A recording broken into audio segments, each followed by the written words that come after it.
Allora, buon pomeriggio, buonasera a tutti. Il mio compito è portare il saluto della Fondazione ITS Turismo Veneto. Siamo nella sede della Fondazione, la sede di Jesolo, quindi approfitto per fare un saluto anche a chi è collegato in streaming a questo primo appuntamento. Ho il piacere ovviamente di ringraziare l'amico Giampaolo Rossi e l'Associazione Marcato, Giovanni Marcato, per aver promosso questa serie di incontri, e ovviamente anche il professor Michele Dorigatti per iniziare questo primo appuntamento in questa giornata, che tocca un tema che è anche nel DNA della Fondazione ITS Turismo e nei temi che noi trattiamo. Quando ci siamo incontrati, nei primi incontri che si pensava appunto di realizzare questi appuntamenti, abbiamo trovato subito tra di noi una certa affinità. Il tema in particolare, le parole dell'economia civile, è un tema tra l'altro curioso per certi aspetti, ma in realtà che a mio avviso tocca un aspetto che forse abbiamo il dovere di rispolverare e di riscoprire. Oggi il settore, no, del turismo è uno dei settori in assoluto più coinvolto da questa pandemia, da questo momento difficile. È anche il momento di fare evidentemente delle scelte importanti, delle scelte anche nuove, delle scelte sotto una prospettiva diversa, visti i grandi cambiamenti che abbiamo avuto. Non possiamo continuare a fare le cose come le facevamo prima, visto tutto quello che è successo, e quindi delle scelte coraggiose. Io credo che il tema dell'essere coraggiosi, peraltro, sia un tema assolutamente legato in quelle che sono le nuove figure manageriali. Forse in questo paese i manager hanno perso un po' quello spirito imprenditoriale. Fare gli imprenditori vuol dire rischiare un pochettino, mettersi in gioco, fare qualcosa che forse qualcun altro non ha avuto ancora il coraggio di fare. E poi c'è il termine economia civile, che è un termine che incuriosisce, perché vogliamo capire che cosa, dagli incontri che faremo oggi, che cosa si intende per questa nuova questa economia, questo nuovo modo di affrontare gli aspetti economici che ovviamente riguardano tutte le attività imprenditoriali. Peraltro, ripeto, in un settore che anche per quanto riguarda la nostra fondazione sta attraversando un momento non facilissimo, perché quando le scelte delle famiglie e dei ragazzi devono decidere, no, dove e in quali percorsi formativi avviarli, in questo momento il turismo purtroppo paga un po' il pegno del momento che stiamo vivendo. Però è anche vero, e questo ve lo dico con assoluta certezza, insomma mia personale, ma anche con la consapevolezza, con quello che sono un po' le relazioni che a tutti i livelli abbiamo la consapevolezza che da questo momento in avanti forse abbiamo scollinato, ecco, questo è il termine da utilizzare. Quindi nello scollinamento vuol dire che ci attende con buona probabilità un futuro di grande ripresa del nostro settore, il settore ricettivo in generale, di quello turistico, che però ha delle esigenze diverse, ha delle esigenze di competenze diverse, di un modo nuovo di affrontare evidentemente la realtà anche di tipo economico, con delle nuove logiche, con formazione, con molta formazione, anche per quelli che si avvicinano, sia per quelli che si avvicinano ex novo a questo settore, che magari lo fanno anche con più facilità per certi aspetti, perché quando ti avvicini per la prima volta ad un settore sei completamente aperto ad analizzare i fenomeni che lo riguardano in maniera assolutamente scevra da abitudini legate al passato e modi di fare forse sbagliati legati a un modello economico che forse in passato funzionava, oggi ha bisogno di essere rivisto, sulla base anche delle nuove abitudini al consumo che i nostri clienti oggi hanno in qualche modo acquisito.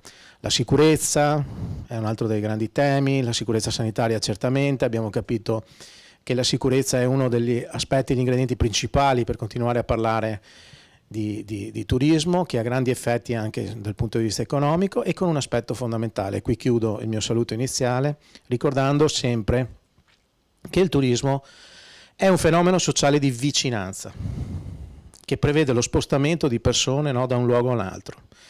e quindi accolgo intanto con grande piacere la volontà di aver fatto questo primo incontro in presenza, finalmente, e tutte le volte che ci ritroviamo in presenza tiriamo finalmente un respiro di sollievo, perché ci dà la sensazione di ricominciare un po' a vivere come eravamo abituati a farlo prima, ma con una consapevolezza che ritrovandoci ci ritroviamo tutti un po' più diversi rispetto a come siamo purtroppo stati abituati in questi 2 anni di grande pandemia.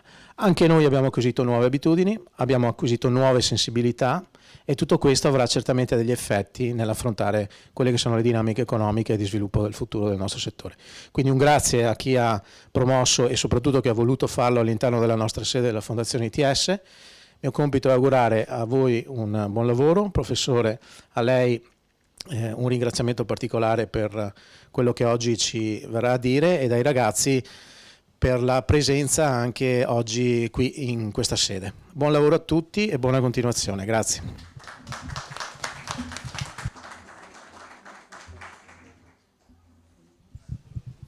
Bene, buonasera anche da parte mia. Naturalmente grazie di questo invito, grazie alla Fondazione ITS Turismo, al suo presidente, grazie anche a Giampaolo Rossi che mi ha e ci ha coinvolti come scuola di economia all'interno di questo percorso. Saluto anche le persone che ci seguono, oltre ai ragazzi e ai loro insegnanti, le persone che ci seguono nelle varie sedi distaccate di ITS.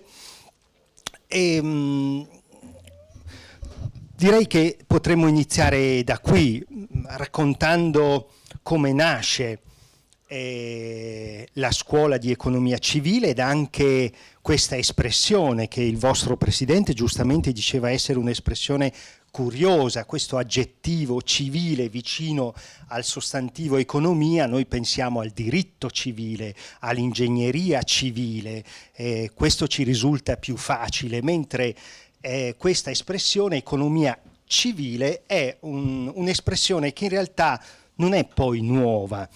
Ma questo lo diremo durante il nostro viaggio che faremo. È un'espressione che ha un po' di storia, che è figlia della tradizione economica e del pensiero economico italiano, e che recentemente è stata riscoperta, in particolare dal professor Stefano Zamagni, che è un po' il padre che ha rilanciato, ha fatto riemergere da sottoterra questa corrente di pensiero, questo paradigma, questo modo diverso di guardare all'economia. Voi sapete che l'economia è spesso definita come una scienza triste, come la scienza triste, perché ha a che vedere con la scarsità delle risorse, no? E quindi c'è una competizione per far sì che ciascuno di noi possa accaparrarsi il maggior numero di risorse, e questo naturalmente crea dei problemi.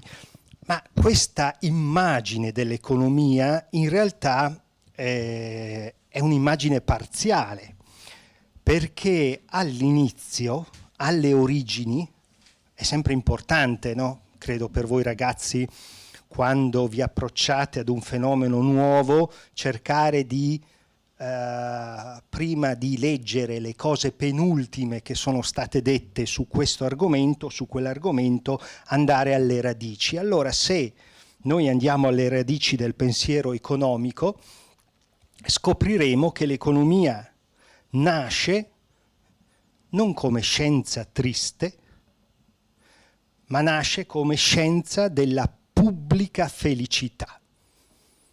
Già questo ci dovrebbe sorprendere, e non poco. Ma come? Noi abbiamo sempre pensato che l'economia fosse una questione legata alle preferenze e all'utilità, alla capacità che i beni hanno di soddisfare i nostri bisogni.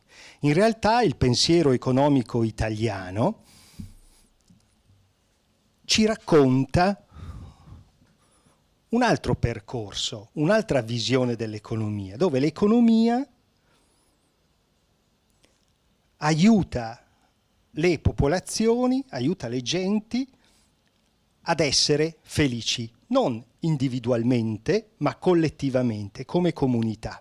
E questo è una notizia sorprendente, perché per noi che abbiamo studiato economia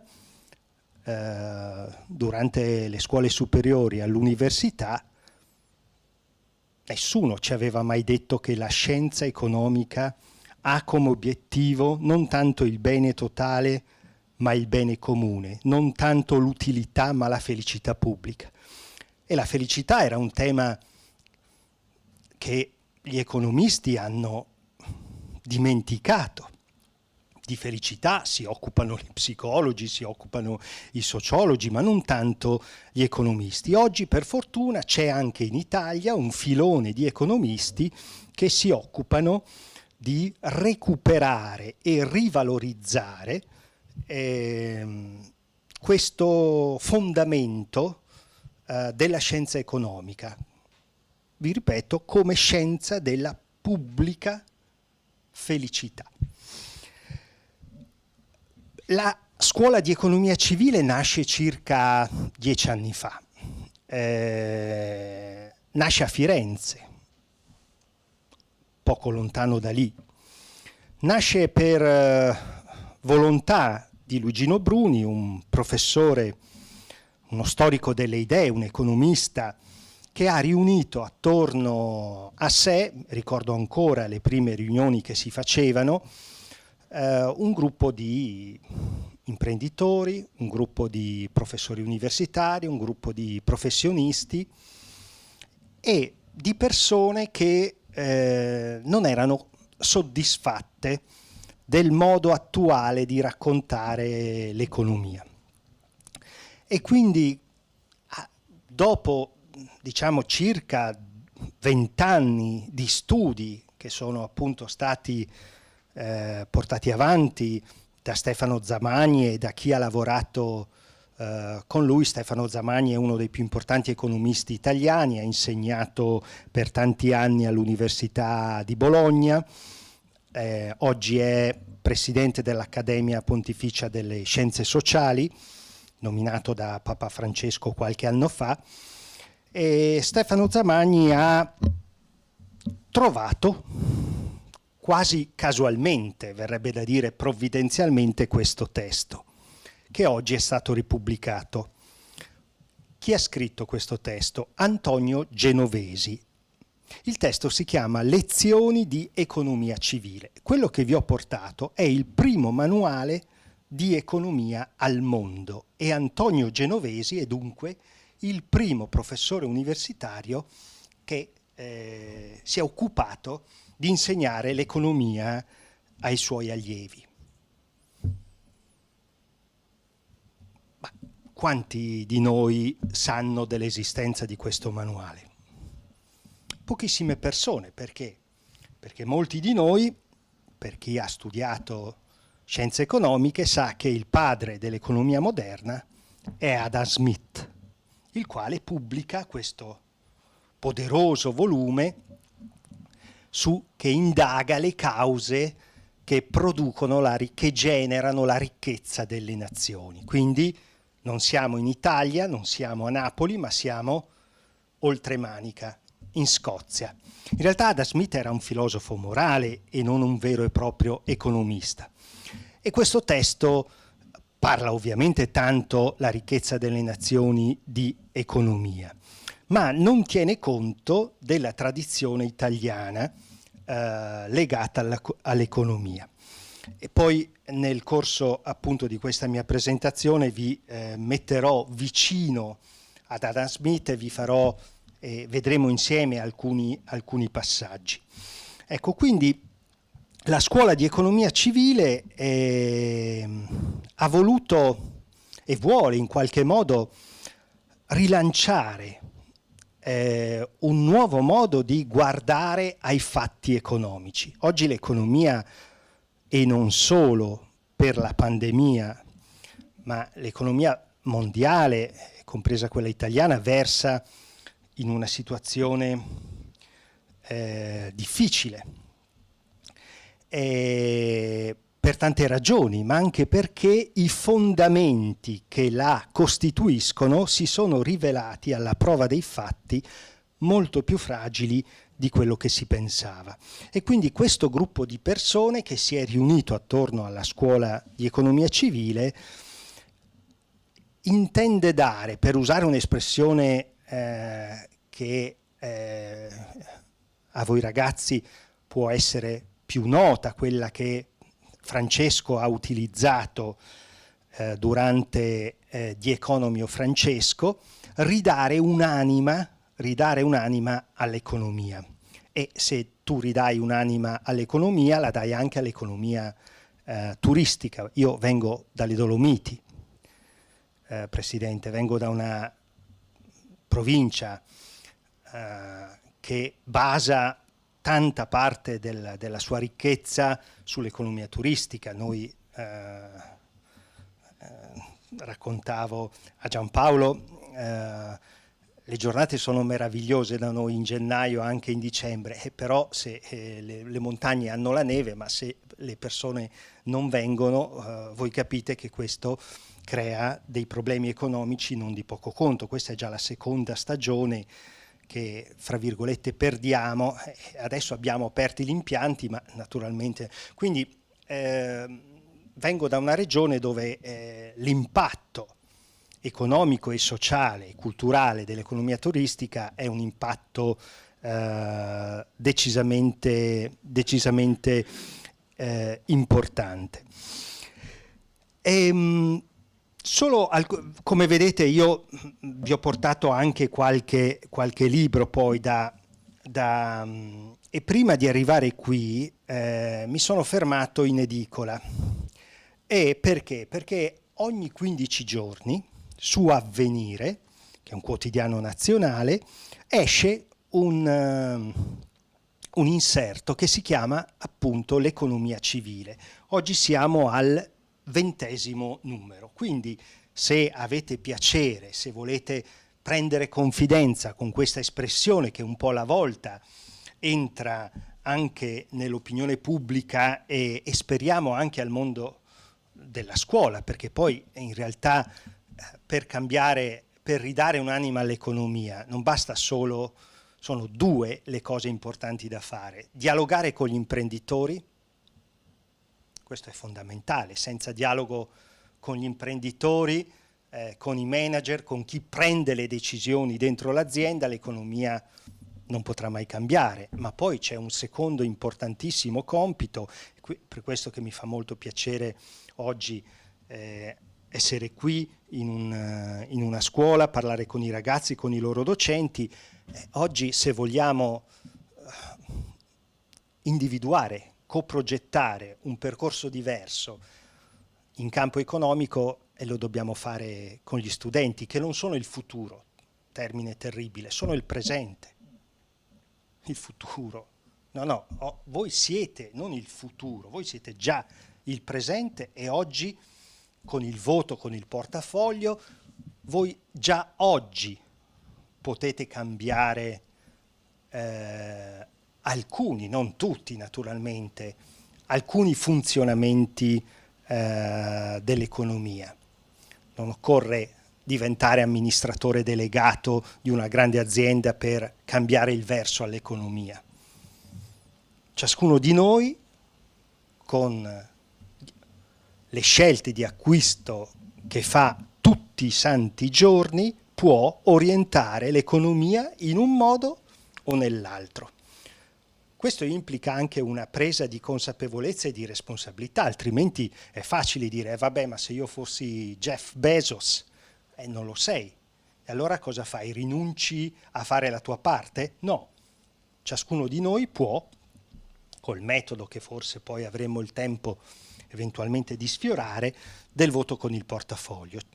Quindi non c'è solo il voto politico. Voi sapete che mentre noi parliamo e approfondiamo il tema dell'economia civile, 1000 dei nostri rappresentanti stanno tentando con il loro voto di eleggere il 13° Presidente della Repubblica. Non so se ce la faranno oggi, probabilmente dovremo ancora aspettare qualche giorno, ma ripeto, non c'è solo voi ancora non avete raggiunto la maggiore età o non tutti, e quindi la democrazia non è solo andare a votare una volta ogni 5 anni. La democrazia, c'è una democrazia politica, ma c'è anche una democrazia economica che ci consente di prendere delle decisioni, di orientare i consumi, di scegliere se investire i nostri risparmi in beni materiali o, uso un'espressione nuova in economia, i beni relazionali, i beni di relazione.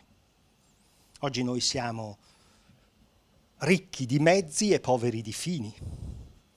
Questo crea uno spaesamento forte nelle nostre vite.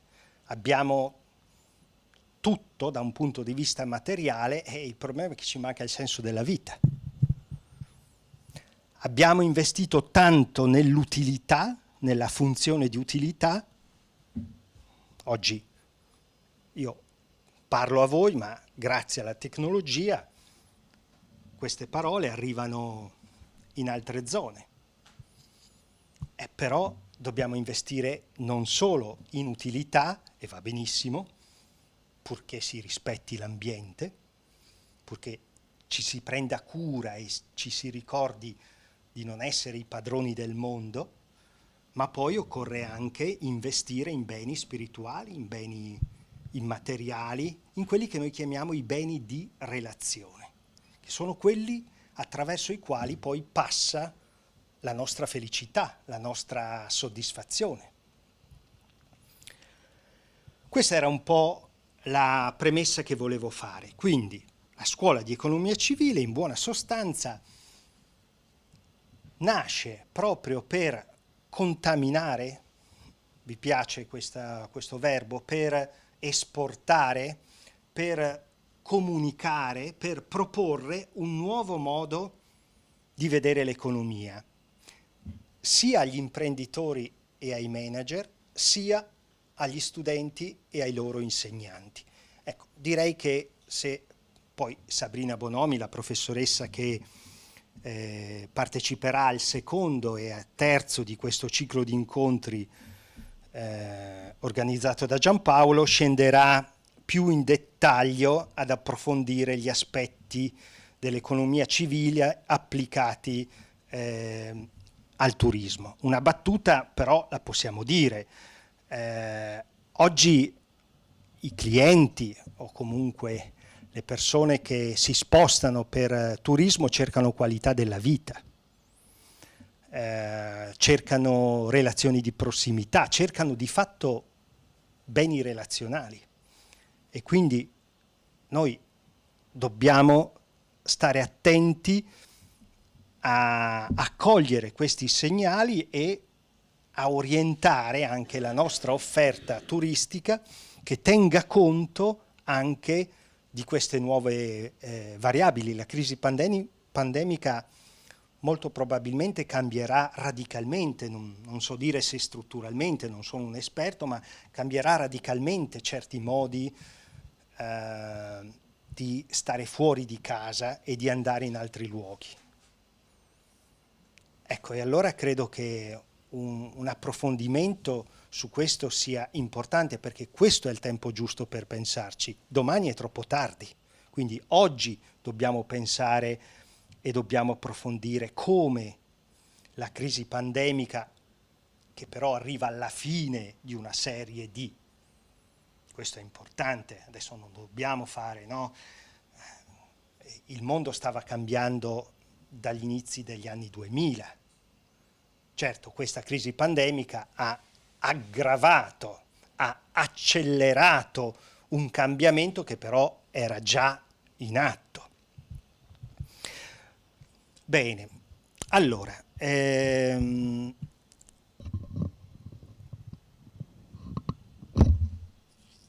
percorso che vorrei condividere con voi è questo. L'economia oggi soffre di una serie di difficoltà, e allora dobbiamo cercare di capire quali sono queste difficoltà, quali sono le cause che hanno generato queste difficoltà e in questo modo vedrete che usciranno quelle che sono le parole chiave dell'economia civile. Un modo diverso di immaginare i rapporti che le persone, e non solo gli individui, i due concetti non sono la stessa cosa, hanno con i beni, e non solo con i beni materiali, abbiamo appena finito di dire, ma anche con altre tipologie di beni, con i beni pubblici, con i beni comuni, con i beni relazionali. L'economia politica si è prevalentemente, se non esclusivamente, concentrata sull'analisi dei beni materiali, dimenticando che la persona è molto di più di un individuo, perché nella persona vivono 3 dimensioni. La dimensione materiale, che è una dimensione importantissima, e il capitalismo occidentale è stato capace di soddisfare questo in una maniera strepitosa, come mai era avvenuto nella storia precedente, mai. Ma poi c'è anche la dimensione, quella che noi chiamiamo la dimensione orizzontale, quella relazionale. Noi non siamo solo individui, siamo persone che hanno un bisogno intrinseco, genetico di dialogare con l'altro. Quindi c'è la dimensione sociale che è molto importante e poi c'è la dimensione spirituale che non va confusa con la dimensione religiosa. Quindi l'economia vede solo la dimensione materiale, si concentra prevalentemente sulla soddisfazione dei bisogni materiali, ma noi siamo molto di più dei nostri bisogni materiali. Allora, per fare questo ho bisogno di accompagnarvi in questo viaggio che ha lo scopo di mettere in luce alcune delle cose che non funzionano nel pensiero economico.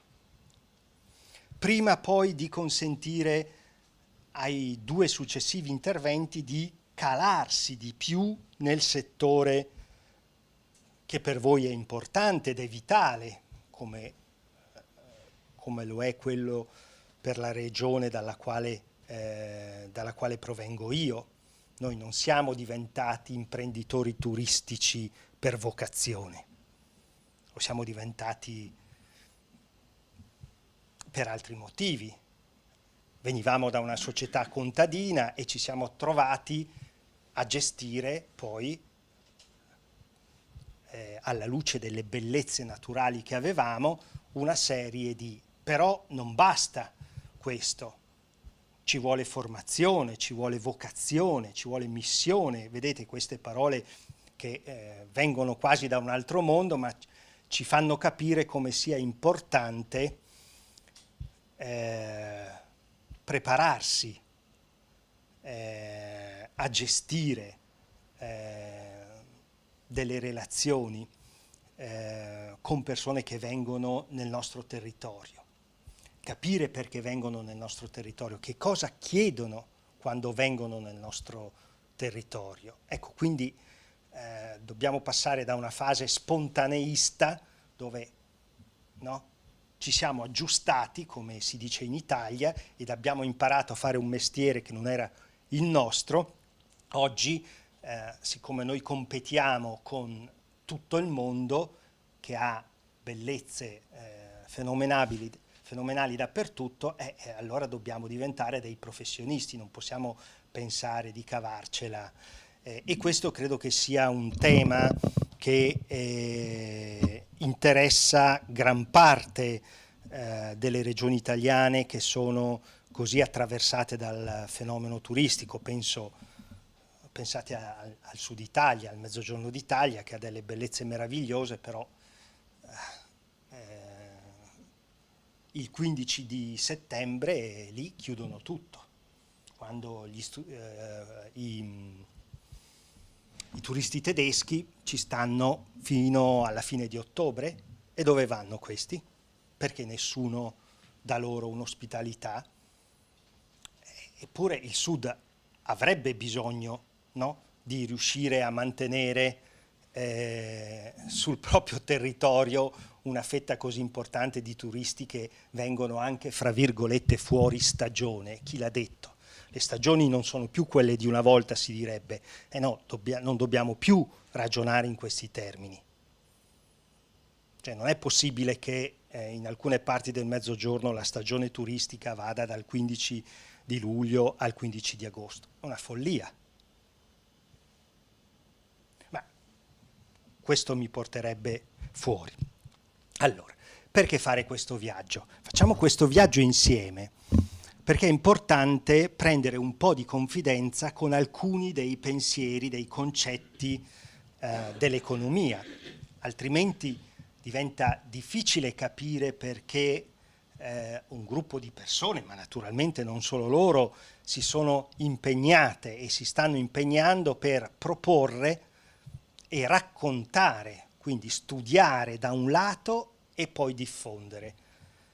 Il grande merito del professor Zamagni è stato quello di aver dedicato 2 decenni all'approfondimento scientifico di questi temi, e però poi è arrivato il momento nel 2012-2013 di passare alla fase della comunicazione. Non bastava che questo filone di studi, di ricerche, di saggi, di libri e via dicendo restasse confinato all'interno dei perimetri accademici, ma era importante portarlo all'opinione pubblica. La scuola di economia civile nasce proprio con questo obiettivo, che è raccontare un modo diverso di fare economia, che non si sono inventati coloro che hanno fondato la scuola.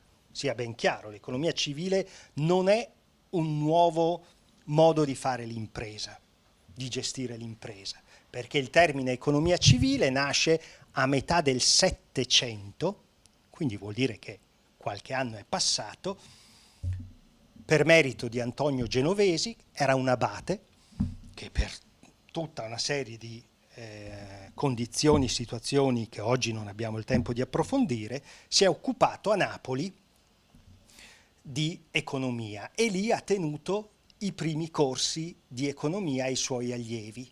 Lì ha raccolto le sue lezioni che poi sono confluite in questo testo che era sparito dalla circolazione e che poi per fortuna è stato rimesso in circolo e quindi oggi viene studiato. Bene, allora partiamo per questo viaggio e io mi accomodo così.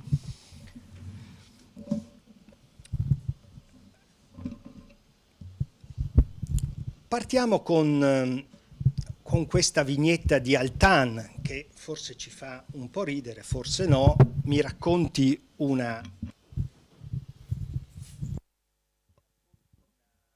Vediamo un po' se funziona. No, ti racconto una balla così ti abitui. Ecco, allora molto spesso è successo questo, che gli economisti ci hanno raccontato la loro versione di economia, una versione che spesso era funzionale a delle elite economiche e finanziarie, a dei gruppi di potere e di pensiero e quindi noi, come accade, questo non ci meraviglia, poi abbiamo, come diceva uno scrittore abruzzese, Ignazio Silone, abbiamo bevuto tutti dallo stesso bicchiere e quindi ci siamo tutti abituati a pensare che l'economia è questa roba qua. Adesso noi proveremo a fare un... Allora, magari, ecco, questo ci dà l'idea, no, di come spesso affrontiamo il tema della crisi, no? Quindi nessuno si prende poi delle responsabilità e la crisi è sempre, fra virgolette, colpa di qualcun altro, no? E quindi mi sembrava anche questo un modo carino, ecco, Allora, qui vorrei condividere con voi questo aspetto che noi viviamo e voi giovani vivete dentro una crisi che è multidimensionale, una crisi che ha molte sfaccettature, e quindi il compito che avete davanti è un compito, tutte le generazioni hanno una sfida importante, però la vostra non è da meno, perché dovete tenere conto non domani, ma oggi, che vivete in una condizione particolare, che è segnata da una crisi finanziaria. Come vi dicevo, non basta guardare al 2020, dobbiamo avere uno sguardo un po' più lungo e quindi immaginare con agli inizi degli anni 2000 il turbocapitalismo, come lo chiamiamo noi, comincia a produrre in serie una serie di crisi e queste crisi hanno degli impatti importanti. Quindi certamente viviamo dentro una crisi finanziaria che poi si ripercuote inevitabilmente nell'economia reale, quindi scoppia, esplode nel mondo della finanza, ma poi atterra nel mondo dell'economia reale, producendo un sacco di disastri, se non fosse altro che per il tasso di disoccupazione femminile e giovanile. Quindi un tema che non vi può essere alieno, un tema che voi toccate e toccherete, spero di no, ma se non voi, comunque una parte consistente dei millennials si troverà a dover vivere dentro un mondo del lavoro che è completamente diverso da come lo abbiamo conosciuto noi. Un mondo fatto di flessibilità ma spesso di precarietà, perché poi a volte le parole ingannano, no? Noi siamo molto bravi ad utilizzare delle parole, ma oggi per i giovani costruirsi una famiglia a prescindere da un lavoro stabile è una bella sfida, perché oggi non si può campare di lavoretti. Oggi ciascuno di noi ha bisogno di costruire una propria biografia professionale, ma come si fa oggi a costruirla? Quando il lavoro, come lo abbiamo conosciuto noi, è oggi un oggetto in via di estinzione. Poi c'è la crisi c'è anche una crisi di produttività. Questo è un paese fermo da 10-20 anni? Non cresciamo. Poi bisogna vedere come si cresce, ma di questo avrò tempo di riflettere più avanti con voi. Poi c'è una crisi politico-istituzionale. Avete visto alle scorse elezioni com'è andata?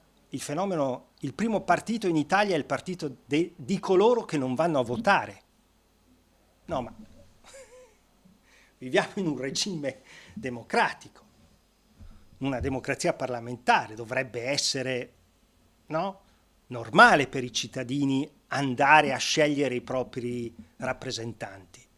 È chiaro, questo per non parlare del populismo dilagante, che è un fenomeno degli ultimissimi anni, per non parlare dei partiti che nascono come funghi spinti da qualche personalismo. E questo, per chi guarda questi fenomeni con una certa distanza e non si lascia, questo è un problema.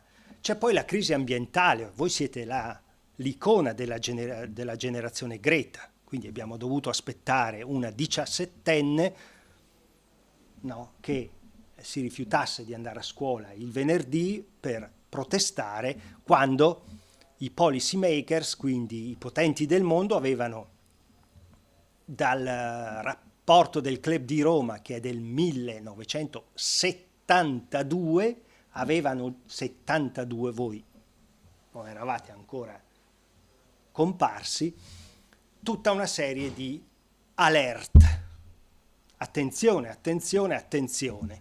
Poi, per fortuna, poi qualche cosa succede e adesso la crisi climatica, solamente un idiota può pensare che sia frutto di qualche futurologo apocalittico e non sia invece un problema che non riguarda lo scioglimento delle calotte polari, ma riguarda i nostri paesi.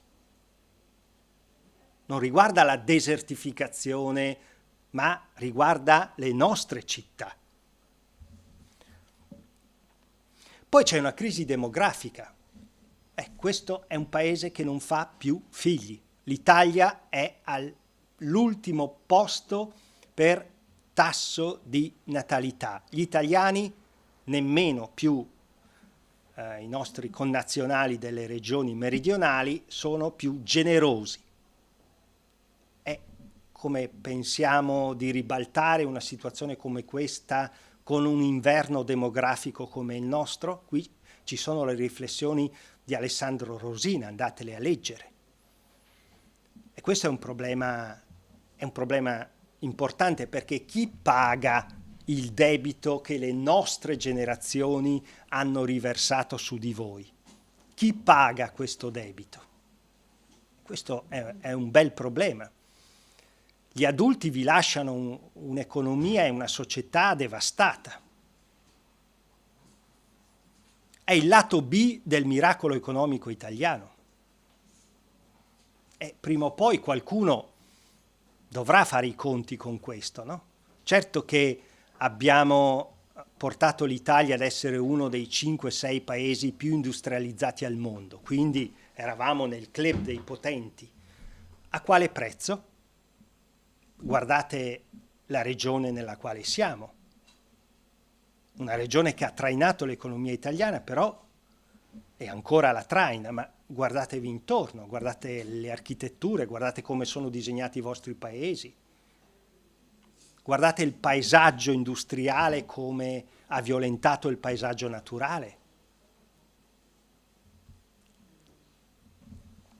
Poi c'è anche un tema di crisi antropologica. Qui sapete che crisi di senso vuol dire due cose. Senso vuol dire sia direzione che significato.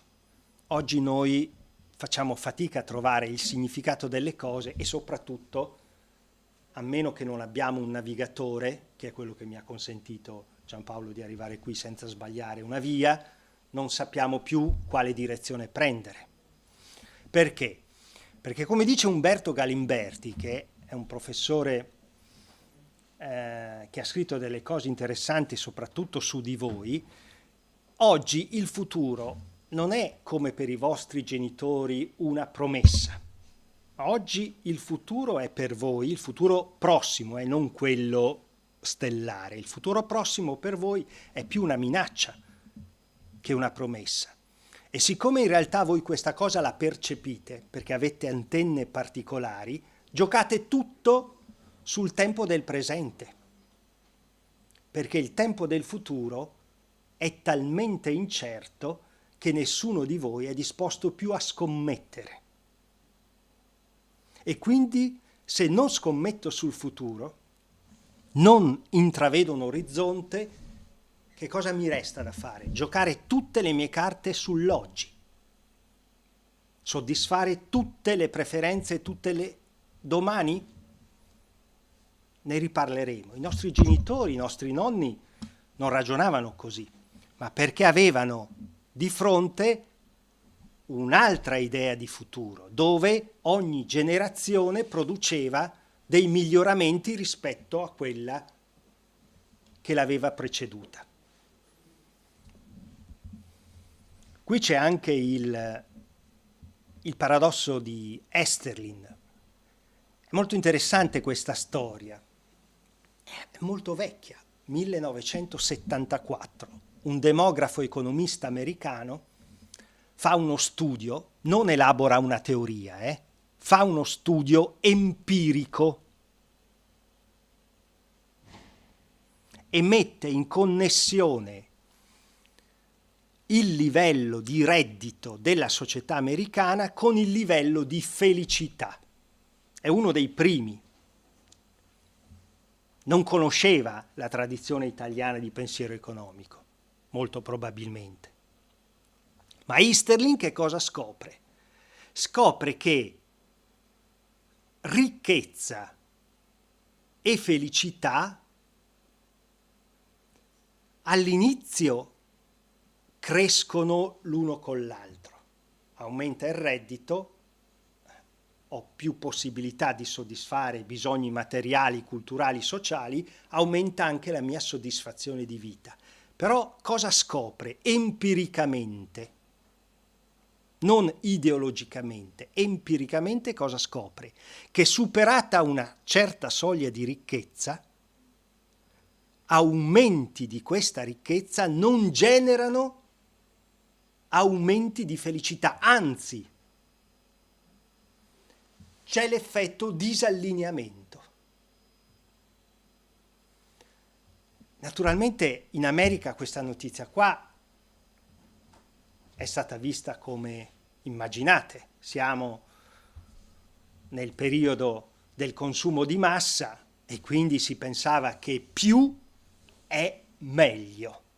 Più cose riesco ad avere, migliore sarà la mia vita. Come direbbe Fabrizio De André, questo studio empirico va in direzione ostinata e contraria e mette in crisi tutto il pensiero degli economisti americani, per cui volevi essere più felice, dovevi produrre e consumare di più, perché la tua felicità passava dal consumo. Di beni materiali.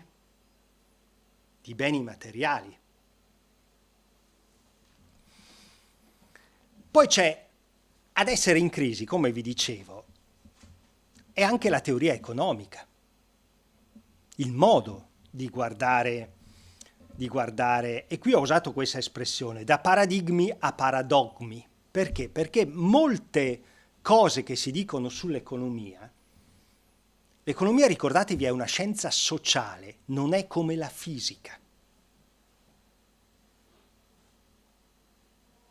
Se io butto per terra questi occhiali vanno in una sola direzione e basta.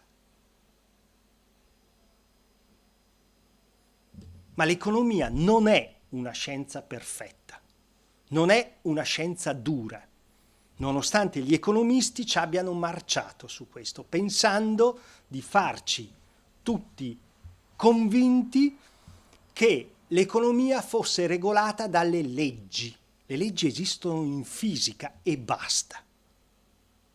Nelle scienze sociali non ci sono leggi perché gli uomini e le donne possono modificare. La politica può cambiare il quadro perché le regole del gioco le decidono gli uomini e le donne, non le decide la gravità.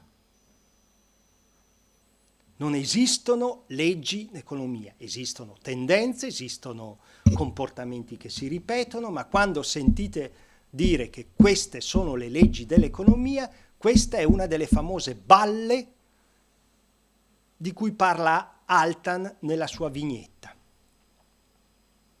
Perché? Perché se fossero leggi, voi cosa fate? Se fosse come una legge di gravità, vabbè, non ci possiamo fare niente, pazienza. E allora dobbiamo sottostare alle leggi, no? Siccome io non posso andare contro la gravità, non posso neanche andare contro le leggi dell'economia. Balle! L'economia, ricordatevi, è una scienza sociale.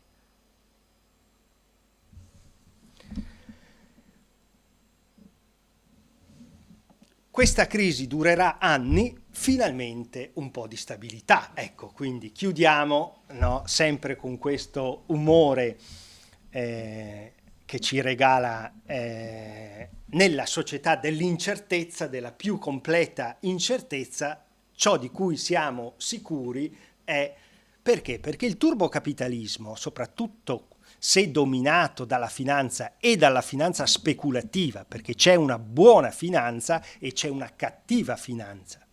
Il turbocapitalismo finanziario è un generatore, un moltiplicatore di crisi. Come vi dicevo, i cicli economici sono fatti di boom e di recessioni. Qual è il problema in questi ultimi 30 anni? È che questi boom e queste recessioni sono cresciuti con una forza, un'intensità e una frequenza che erano sconosciuti fino a poco tempo fa.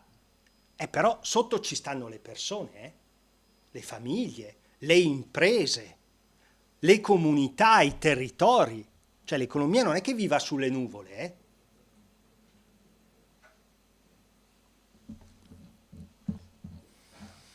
Allora, vediamo alcune parole chiave. Allora, che cosa è stato compiuto dagli economisti che la scuola di economia civile in qualche modo contesta? Contesta ha un doppio significato, no? Contestare e usare la testa, cioè fare una cosa con testa. Il primo riduzionismo. Quando è che si fa un'operazione riduzionista? Quando si prende una cosa che è complessa e ne si prende solo una parte, si considera solo un aspetto, si toglie complessità reale, si trovano delle scorciatoie, quelle che però poi non portano da nessuna parte, oppure ci portano a 2 passi dal dirupo. La prima forma di riduzionismo è questa, un po' ve l'ho già descritta, quindi su questo vado via veloce, aver ridotto la persona ad un individuo. L'economia guarda solo ai bisogni materiali delle persone. Attenzione, bisogni materiali che possano essere pagati, perché noi abbiamo 1 miliardo e più di persone che vivono con meno di $2 al giorno, quelli, i bisogni materiali, ciao. Come ha detto Ralph Dahrendorf, questo sociologo inglese scomparso, se domani mattina 1,5 miliardi di persone non si svegliassero, non facessero colazione, ammesso che abbiano le risorse per farle, l'economia mondiale non se ne accorgerebbe. Poco, tanto? Parli di numeri, i numeri sì, arrivano, ma anche no. Quanti siamo? 7 miliardi? Ecco, se 1,5 miliardi di persone domani non si sveglia, l'economia va avanti lo stesso. Già qui capite che c'è qualcosa che non funziona, no? Noi siamo fortunati perché siamo nati in un posto particolare, siamo dentro.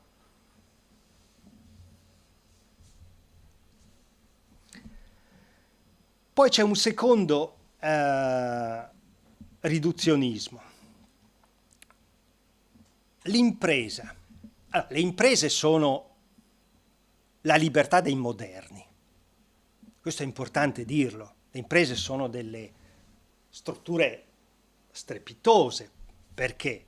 Perché hanno consentito di superare l'economia feudale, governata da rapporti gerarchici, dove io non ero libero, ma ero proprietario di qualcuno, le mie esistenze, quelle delle mie famiglie. Oggi noi non siamo più in quella condizione lì. Ecco perché gli economisti civili dichiarano le imprese essere la libertà dei moderni. Però attenzione, se questo è vero, è anche vero che le comunità delle imprese da comunità di persone sono una forma cooperativa, no? Le imprese sono un fatto cooperativo. Per funzionare hanno bisogno che una serie di persone si metta insieme per raggiungere determinati obiettivi. Le abbiamo trasformate in uno strumento, la dico brutalmente, per fare quattrini. Se io esco di qua e mi metto in mezzo alla strada, fermo 100 persone, gli dico a cosa serve un'impresa? La gran parte delle persone, a prescindere dall'anno di nascita mi dirà che le imprese esistono per fare scale. Così, no, li chiamate voi.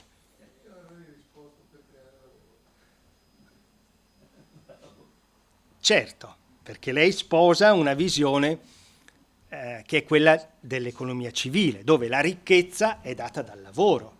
Il problema è che spesso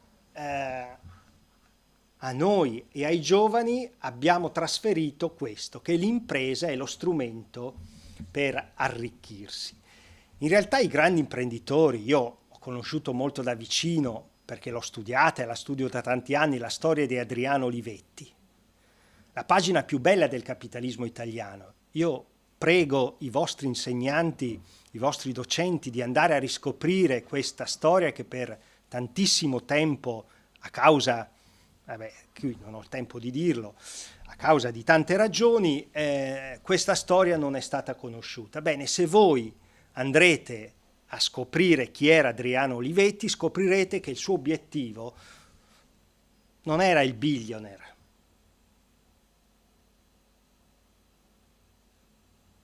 ma era costruire comunità coese, era creare servizi di welfare per tutta la comunità, era far lievitare un territorio, era produrre bellezza, innovazione.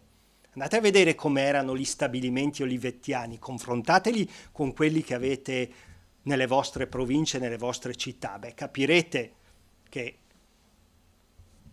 stiamo raccontando una storia incredibile che gli italiani hanno dimenticato. Quella è stata la migliore Italia. Quindi l'impresa non può essere ridotta a una commodity che si può prendere e vendere. Io adesso mi sono stufato, la vendo. Come mi acquisto un paio di occhiali, mi acquisto un'azienda. E pensate che cosa è stato il fenomeno della delocalizzazione produttiva. Quando un'azienda se ne va, una comunità si impoverisce, famiglie che non possono più. Quindi l'impresa, come diceva Adriano Olivetti, un capitalista, non un terzomondista, non un missionario dei gesuiti.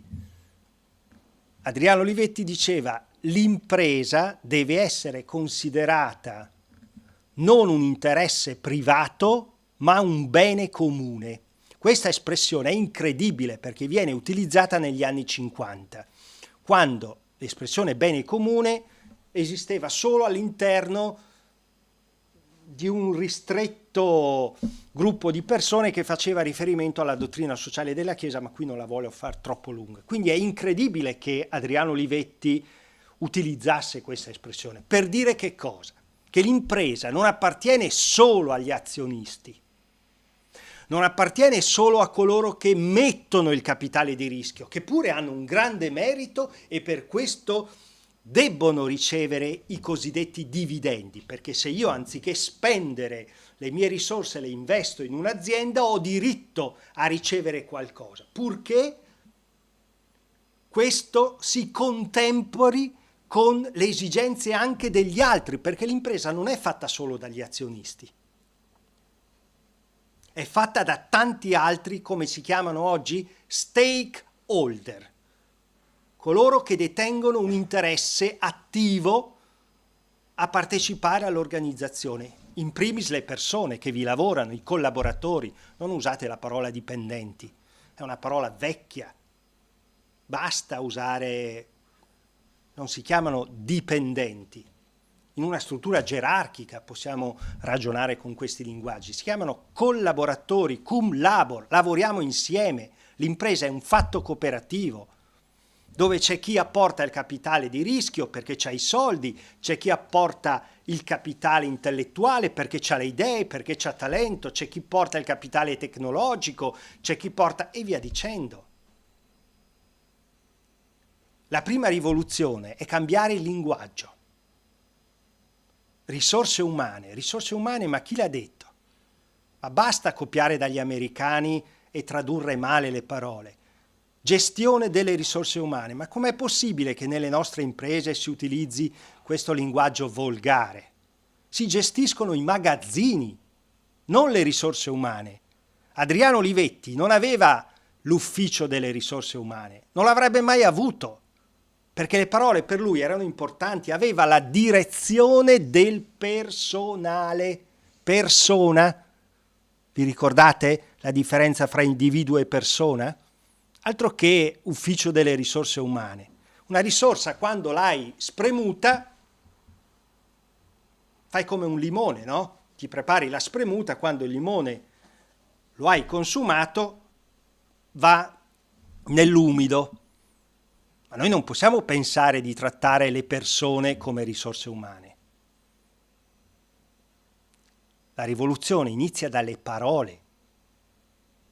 Dopo bisogna metterci naturalmente la sostanza, ma le parole sono pietre, diceva Pasolini. Ecco, allora dobbiamo tornare a considerare l'impresa, che è un soggetto fondamentale della libertà di noi moderni, come un'association e non solo come una commodity, una roba che posso acquistare e vendere come mi pare e mi piace, la posso spostare di qua e di là. Perché l'impresa è molto di più del capitale sociale che la costituisce, molto di più. Il problema è che bisogna guardare. E allora se nell'impresa vedi solo il capitale sociale, devi cambiare lenti, perché le lenti che indossi non ti consentono di cogliere la complessità di questa organizzazione, che non è solo uno strumento per arricchirsi. Il terzo riduzionismo. E qui vi ho portato, come vedete, questa è la copertina della Harvard Business Review. Cos'è sta roba? Questa è la rivista della più importante business school del mondo, quella dove si formano i manager, gli amministratori delegati, quelli che fanno tendenza. È interessante vedere come persino lì, nella mecca del turbocapitalismo finanziario, qualche cosa stia cambiando. In che senso? Nel senso che prima l'unico valore che veniva considerato dagli studiosi di scienze economiche era il valore economico. Quindi un'impresa viene valutata solo se è in grado di aumentare il valore economico, se produce valore economico. Ma abbiamo appena finito di dire che l'impresa non è solo capitale sociale e che impatta su una serie di stakeholder diversi, e quindi l'economia civile in questo senso cerca di ampliare il concetto di valore, facendolo diventare multidimensionale. Qui un po' alla volta, e qui vi ho portato la copertina di un testo molto famoso, scritto, uscito ormai qualche anno fa. Il presidente della Francia di allora, Nicolas Sarkozy, espressione della destra francese, ha nominato una commissione. Questa commissione era formata da 2 premi Nobel dell'economia, un americano, Joseph Stiglitz, un indiano, Amartya Sen, e un economista di sinistra, Jean-Paul Fitoussi. Perché? Perché Sarkozy ha detto: ma siamo sicuri che la ricchezza di un paese, e la Francia è un grande paese, sia misurabile, quantificabile solo con il valore economico? Non c'è dell'altro? Per considerarmi ricco, l'unico valore che prendo in considerazione è il denaro o c'è qualcos'altro? È interessante la domanda posta dal presidente della Francia di allora. Come è stata tradotta questa commissione? Ha lavorato, ha fatto tutte le sue indagini, ha prodotto un rapporto, una roba così, che è stato tradotto in italiano in questo modo. Guardate, perché credo sia molto interessante, più che guardate, leggete il titolo di questo testo: La misura sbagliata delle nostre vite, perché il prodotto interno lordo, uguale la ricchezza che un paese produce in un anno, la ricchezza complessiva, l'ammontare di denaro, non basta più per valutare benessere e progresso sociale. Questo testo è disponibile, si può leggere, lo potete studiare anche a scuola, perché questo vi fa capire come i tempi stanno cambiando.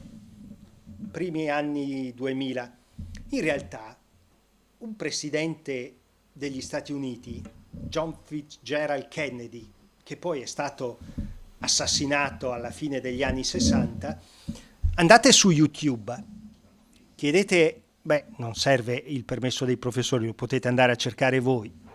Se andate su YouTube c'è un video bellissimo di un passaggio del presidente degli Stati Uniti di allora, Kennedy, che dice che cosa è importante per la nazione americana.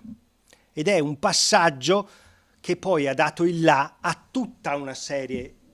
Kennedy aveva capito che la ricchezza di un paese alla fine degli anni 60 non si poteva misurare solo con la creazione della ricchezza. Andate a vedere questo video, studiatelo, analizzatelo, perché da lì è iniziato qualcosa. Quello è stato un seme sotto la neve, che però poi ha dato i suoi frutti. Questa indagine, in Italia poi il ministro Giovannini, all'epoca ministro di un precedente governo, Enrico Giovannini, un economista, l'ex presidente dell'Istat, ha introdotto in Italia gli indicatori di benessere equo e solidale, il BES. Che cos'è il BES? Se non un altro modo di misurare quanto ricco è un paese, non solo da un punto di vista del valore economico e finanziario.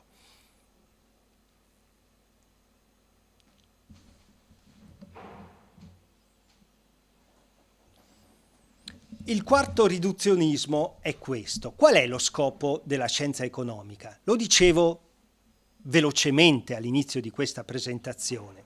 Per l'economia politica lo scopo è il bene totale. Come si calcola il bene totale? Sommando i beni individuali. B1 più B2 più B3 più B4 più Bn, alla fine abbiamo l'ammontare dei beni. L'economia civile non ragiona così, perché per l'economia civile l'obiettivo della scienza economica è la produzione e la generazione del bene totale, del bene comune. Qual è la differenza? È questa, che mentre nel bene totale il bene totale lo possiamo vedere come una sommatoria, il bene comune è una produttoria. Nel bene totale uno degli addendi può anche avere valore zero o avere anche persino valore negativo, ma alla fine la somma può essere positiva. 10 più 0 meno 3 fa 7. In una produttoria, se uno degli addendi è uguale a 0, che succede? La somma è 0. Voi capite che attraverso questa metafora che il professor Zamagni ha inventato per raccontare ai suoi studenti dell'Università di Bologna qual era la differenza tra l'economia politica e l'economia civile, già con questa piccola formula voi capite qual è la differenza. È chiaro che tutto questo porta al quinto riduzionismo, quello di aver trasformato l'economia civile in economia incivile. Un'economia è civile quando rispetta le persone, che sono molto di più delle risorse umane, sono molto di più degli individui, sono molto di più dei dipendenti, quando rispetta la comunità, perché le imprese non vivono sulle nuvole, nel vacuum, ma appoggiano i loro stabilimenti in un territorio specifico.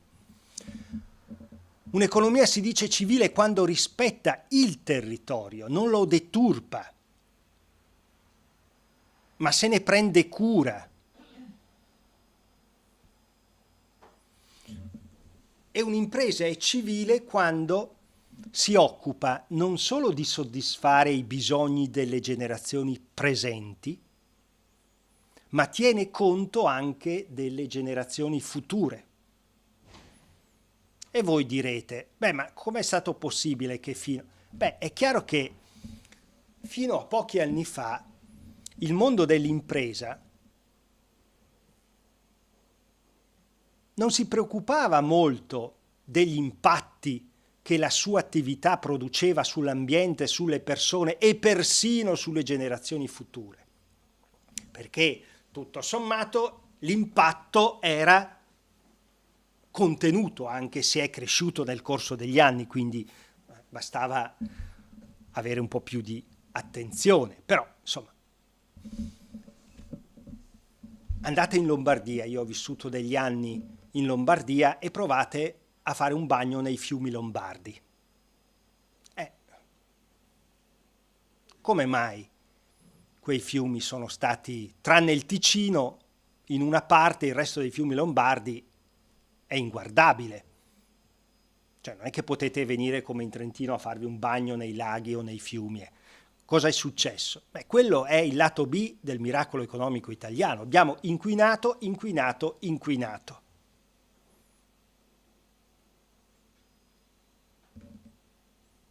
Ecco, questo è un comportamento da imprenditori incivili, nel miglior caso, nella migliore delle ipotesi.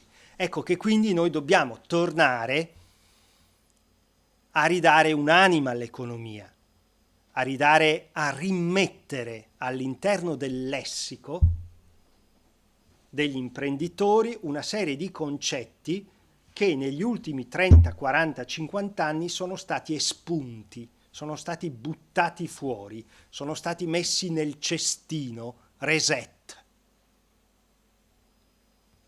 sono stati cancellati. Non perché queste parole siano antagoniste alle altre. L'economia civile non sostituisce le altre forme di economia, arricchisce. Non è una guerra tra una parrocchia e l'altra, tra un clan e l'altro, tra una fazione e l'altra.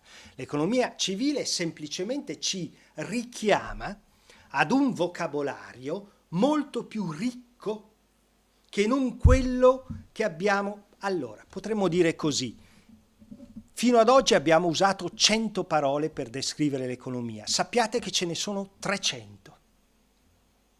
Sta a voi decidere se volete continuare ad usare quelle 100 parole o se volete, questo vale anche per gli imprenditori, visto che il pubblico oggi è misto.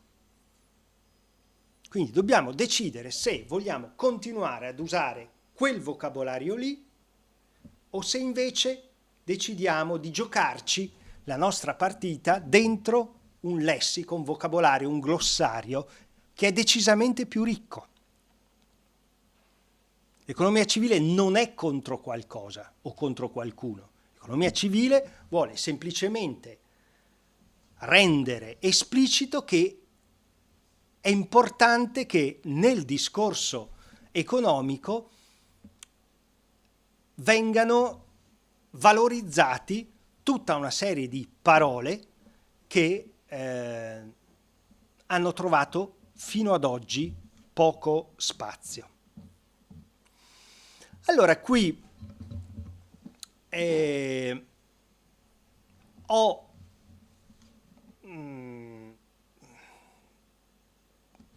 individuato per brevità 10 sapete è un numero, ce ne sarebbero molti di più, ma il tempo che oggi abbiamo a disposizione non mi consente di andare oltre. Non riusciremo naturalmente ad approfondirli tutti, però intanto scorriamo l'elenco. Questi sono quelli che abbiamo definito i miti dell'economia neoliberista. Li potremmo anche chiamare dogmi. Che cos'è un dogma?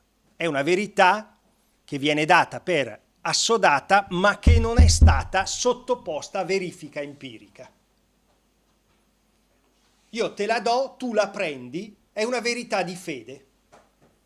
Guai a mettere in discussione, ecco, per troppo tempo gli economisti, i docenti che insegnavano economia, gli studenti e gli imprenditori hanno preso tutto questo come un paradogma, anziché come un paradigma. L'economia è una scienza sociale, non è una scienza dura, non ci sono leggi. Il primo è quello dell'homo economicus. È il modo con cui gli economisti ci descrivono. È molto curioso, lo vedremo tra un po', è molto curioso come loro ci vedono. Come ci vedono? Egoisti, autointeressati, concentrati, idiotes. Cosa vuol dire idiota? Vuol dire concentrato sul proprio ombelico. Quando voi dite a una persona che è un idiota, non lo offendete se gli spiegate l'etimologia di questo termine, no? Idiota è colui che non è capace che di vedere solo il proprio bisogno. Questo è un idiota. Come ci vede l'economista? È come un soggetto calcolatore che è sempre lì, che vede per fare un'azione quali sono il calcolo costi e benefici. Se faccio questa azione lì, quanto mi costa e quanto ci guadagno? Temi come la simpatia, l'empatia, la gratuità, l'amore, tutto questo alla scienza economica non interessa. Eppure, siccome tutti noi siamo figli di una madre, la madre è per definizione una figura antieconomica, per definizione, perché il rapporto che ha con voi, che ha con noi, è un rapporto di gratuità assoluta. Quindi agli economisti bisognerebbe dire: scusate, siete figli anche voi di una madre o siete arrivati qui da una navicella spaziale proveniente da Marte? L'uomo è qualcosa di più del proprio egoismo. C'è una parte di egoismo che si chiama amor proprio, che ha una connotazione positiva. Noi dobbiamo amare noi stessi, è pacifico, dobbiamo avere una buona stima di noi stessi, altrimenti. Ma poi c'è sempre un problema di, come ci insegna la filosofia greca, di dimensione, di soglia critica. Se l'egoismo diventa l'unico driver, l'unico motore che muove le nostre azioni, non va bene. Distruggiamo comunità, creiamo società liquide, come diceva Bauman. Per forza. Se l'unico carburante della società è l'egoismo, è il turboegoismo, io poi alla fine del processo ho società liquide, dove le relazioni si sfaldano. È pacifico. Se semino vento, raccolgo tempesta, no? Come dice il proverbio. Il mito della mano invisibile, questo è per gli economisti una foglia di fico incredibile, no? La vedremo. Il mito della crescita illimitata. Anche mio nipote, che ha 8 anni, capirebbe quello che non capisce un economista, ovvero che non si può crescere illimitatamente in un luogo, il pianeta Terra, che ha risorse limitate.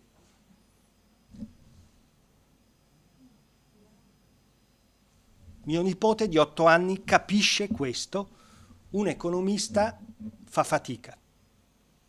Non tutti gli economisti, naturalmente, no. Adesso è chiaro che io utilizzo una formula comunicativa che stressa, ma è solo per dirvi che noi non possiamo pensare di crescere illimitatamente, anche perché i risultati sono sotto i vostri occhi. Che cos'è il climate change se non un campanello d'allarme, anzi un grido disperato, un urlo di Munch che ci dice attenzione ragazzi, non funziona così, perché questo pianeta soffre e non ce n'è un altro.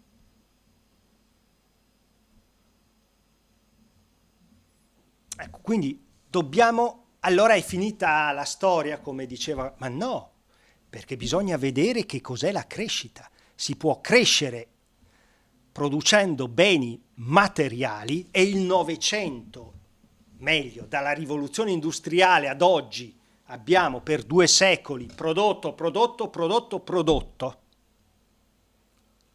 Bene, pensiamo di continuare così i prossimi 300 anni? Dateci altri 5 pianeti.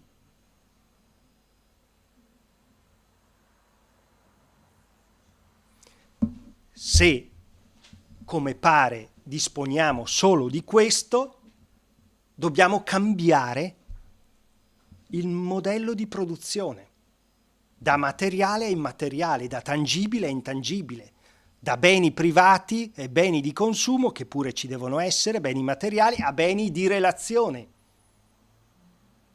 che non consumano territorio, ma ci danno senso, significato alle nostre vite. Si può crescere. Dopo ci saranno alcune parti del mondo che sono ancora indietro e quindi, ma noi dobbiamo immaginare un diverso tipo di crescita, perché con la crescita che abbiamo prodotto negli ultimi decenni, il mito della deregulation, deregolamentazione, vuol dire togliere, tolgo, perché qual è l'idea che sta dietro? L'idea che molti economisti, ben finanziati da dei gruppi di potere mondiali, hanno detto: l'economia non si deve occupare dei fini, ma unicamente dei mezzi. Cioè l'economia non ha niente a che vedere con l'etica, con i valori. L'economista è quella persona che suggerisce all'imprenditore o al primo ministro, no. Perché se noi togliamo, l'economia non è una scienza che si autosostiene, è una scienza che per funzionare ha bisogno del contributo anche degli altri saperi. Perché se io sbaglio, io che sono uno studioso di astronomia, e calcolo la distanza tra la Terra e una stella, un asteroide, e sbaglio questo calcolo, qual è l'impatto sulle vostre vite? Questo errore di valutazione impatta sulle vostre vite? No, Ma se io economista prospetto una ricetta economica e i governanti del mio paese la accolgono e questa ricetta è sbagliata,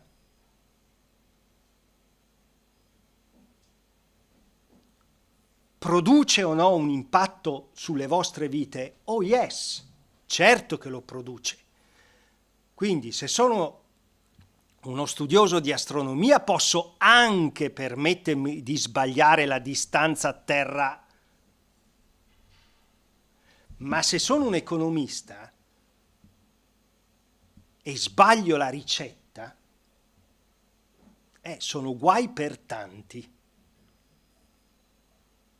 L'austerity, ma adesso non è il caso di dirlo, è stata una ricetta sbagliata in un momento.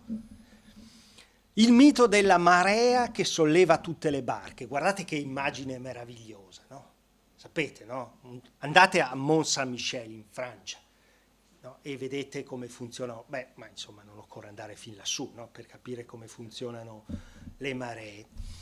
Che cosa ci avevano detto? Per quelli che sono indietro, li hanno chiamati paesi in via di sviluppo. Sentite, chiamiamoli paesi impoveriti. Che facciamo meglio? No. Quelli che sono indietro, che siano nel nostro paese o in altri continenti, abbiano un po' di pazienza. Perché intanto facciamo crescere noi e poi, quando diciamo il benessere arriva, la marea solleverà tutte le barche, anche quelle piccine, non solo gli yacht.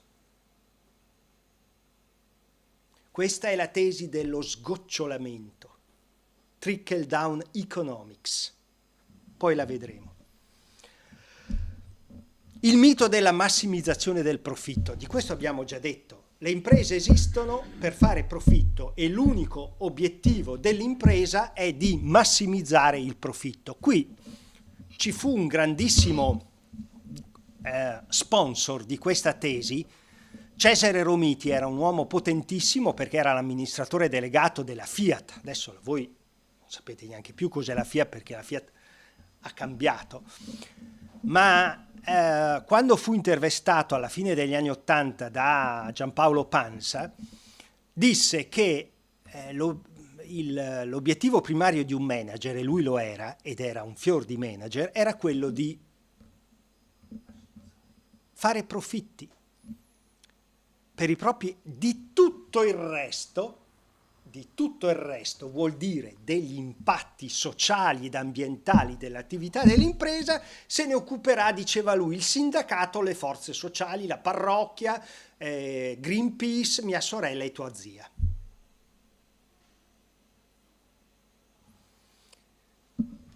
Romiti diceva qualcosa di originale? No. E non faceva che ripetere quello che le business school americane trasferivano nei loro MBA, nei loro corsi dove addestravano i manager di domani. Quindi nulla di originale, semplicemente era la versione italiana di quello che si insegnava in tutte le facoltà di economia del mondo. Cosa deve fare un imprenditore? Massimizzare il profitto. Cosa deve fare un manager? Aumentare il valore per gli azionisti. Fine.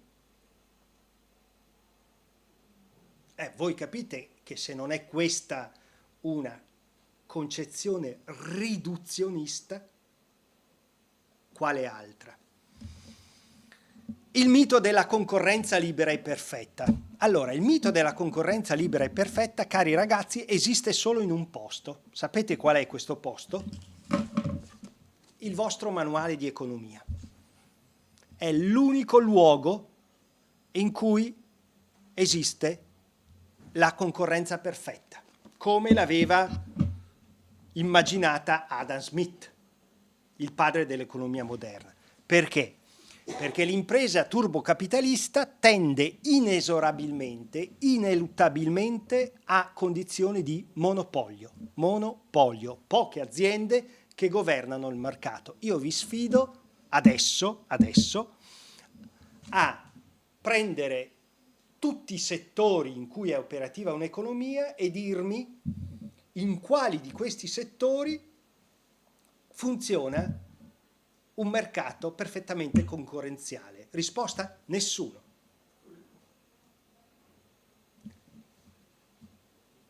Certo, a livello locale sì. A livello globale parliamone. A livello globale parliamone. Quindi questo, guardate tutte queste tecnologie quanti sono. Stanno sulle dita di una mano. Prendiamo l'industria farmaceutica, credo che non arriviamo a 10 global players. Prendiamo l'industria dell'automotive, automobilistica, guardate che pensate al mondo delle banche d'affari, le cosiddette 7 sorelle. Stiamo parlando che voi capite perché il turbocapitalismo è degenerato. Perché in assenza di una legislazione antitrust, anticoncentrazione, il turbocapitalismo tende inevitabilmente, non per cattiva volontà, non perché è animato dagli spiriti animali o chissà che cosa, tende inesorabilmente. Certo, ecco, too big, troppo grande per fallire, too big to fail. E voi capite che, prego.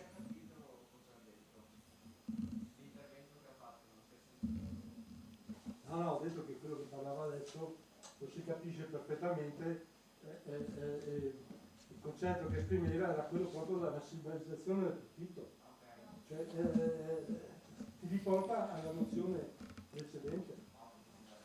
Vedete, quindi questa immagine, non so se si vede fin laggiù, i miti vanno da una parte, la realtà va dall'altra. Ecco, questo disallineamento in qualche modo dobbiamo cercare di rimetterlo a posto. Allora, partiamo dal mito della mano invisibile. Perché ha avuto grande successo? A parte che Smith in una produzione intellettuale che è una roba di questo genere, le pagine che ha scritto, la cita una, forse 2 volte.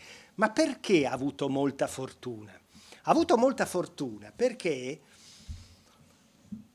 funziona così, che tu puoi preoccuparti di inseguire i tuoi interessi personali, ciascuno lo può fare, il risultato sarà l'armonia sociale degli interessi che saranno guidati da una cosiddetta mano invisibile del mercato che nessuno ha mai visto. Dov'è questa mano invisibile del mercato, no? Ecco, quindi questo è il mito, io l'ho chiamato così, il mito fondativo e generativo del capitalismo. Allora, qui qualche anno fa feci una ricerca perché Adam Smith, il primo Adamo, anche l'economia ha un Adamo, è questo qui, questo signore qui, ha scritto tantissimo, ma 2 sono rimasti i suoi testi fondamentali. L'indagine sulla causa che genera la ricchezza delle nazioni e la teoria dei sentimenti morali. Bene, sappiate che in tutte le biblioteche voi troverete copia della ricchezza delle nazioni. La riduciamo perché altrimenti il titolo è troppo lungo. Ma questo testo qui, la teoria dei sentimenti morali, quando lo cercai io era fuori commercio. Feci una verifica presso l'Università di Trento e volli vedere se c'erano le copie. Il risultato è che della ricchezza delle nazioni, questa della mano invisibile, decine e decine e decine di copie. Della teoria dei sentimenti morali, e adesso vi dico perché, 2 copie in Bocconi, la più famosa delle università private da cui esce gran parte della nostra classe dirigente, non aveva all'epoca, quando feci questa ricerca, una copia della teoria dei sentimenti morali, che peraltro non c'era neanche in commercio, era fuori catalogo, come dicono i librai quando voi andate a chiedere questo testo. E allora cerchiamo di capire come mai, ma com'è possibile che di un autore che è considerato il padre dell'economia, di un'opera decine di copie, dell'altra opera scritta prima, neanche una copia, 2 copie. Allora, guardate cosa dice in questo libro. Per quanto profondamente egoista si possa immaginare una persona, ci sono ad evidenza, le parole sono importanti, ad evidenza nella sua natura, nel suo DNA, diremmo oggi, per usare un'espressione moderna, dei principi che lo inducono a preoccuparsi della sorte degli altri e gli rendono necessaria la felicità altrui, quantunque egli non ne ricavi altro che il piacere di contemplarla. Guardate che questa è una frase potentissima, perché dietro c'è una visione antropologica. Cos'è l'antropologia? È la visione dell'uomo sull'uomo. Questa frase racchiude un'intera visione antropologica. Quindi accetta l'egoismo purché nella sua dimensione fisiologica, non patologica, ma sottolinea la natura sociale dell'essere umano. Aristotele, qua dietro c'è tutta l'antropologia aristotelica,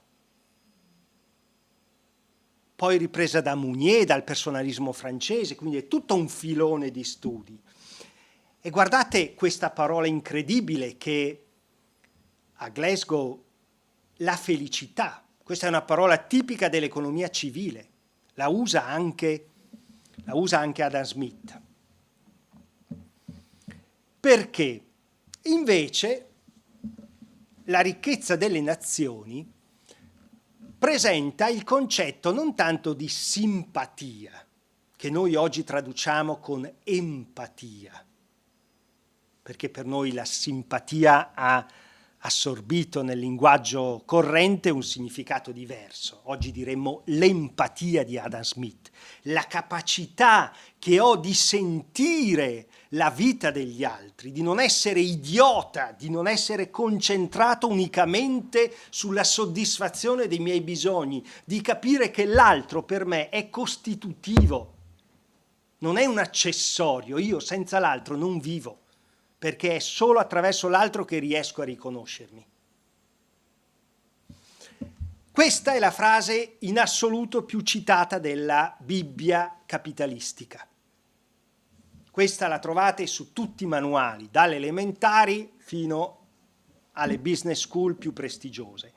Non è dalla benevolenza degli imprenditori che noi ci aspettiamo, noi consumatori, no? Noi clienti, non è dalla benevolenza degli imprenditori che ci aspettiamo il nostro pranzo, ma dal fatto che essi hanno cura del proprio interesse.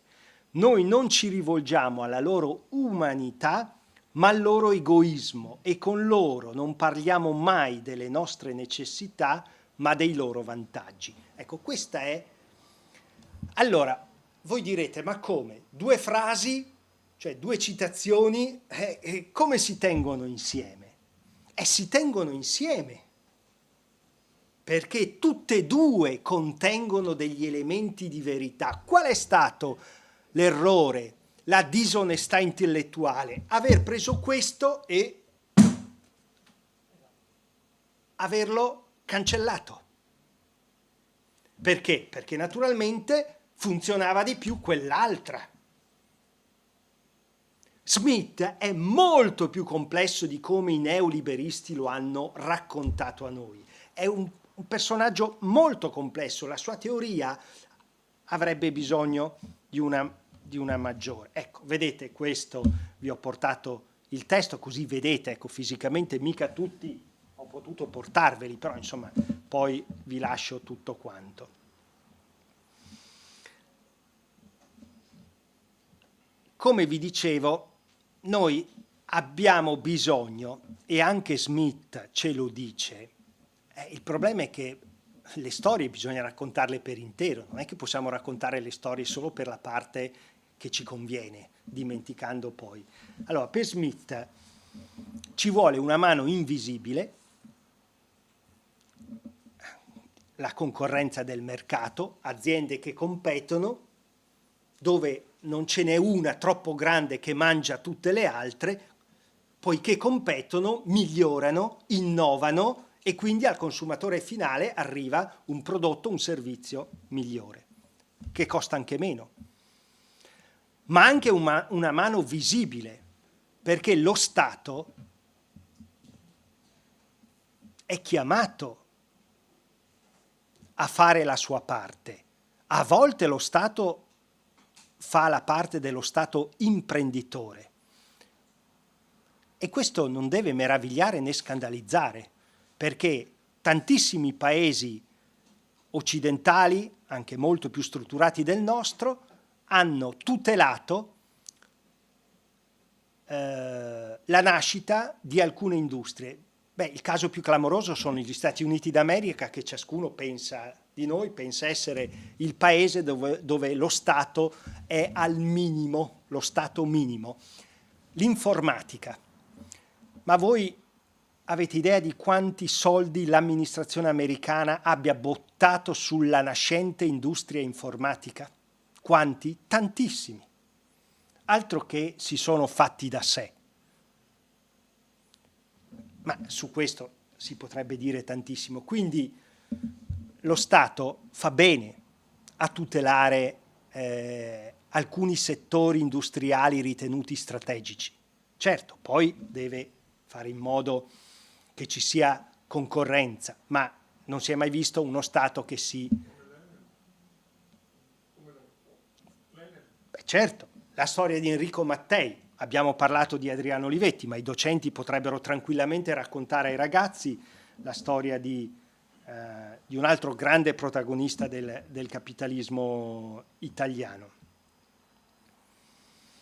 Pensate qui, vi dicevo, il turbocapitalismo tende inesorabilmente alla concentrazione. Bene, io vi ho portato i dati, non sono idee mie. 10 mega corporation, mega, sostanzialmente controllano praticamente tutto quello che tu acquisti. La Procter & Gamble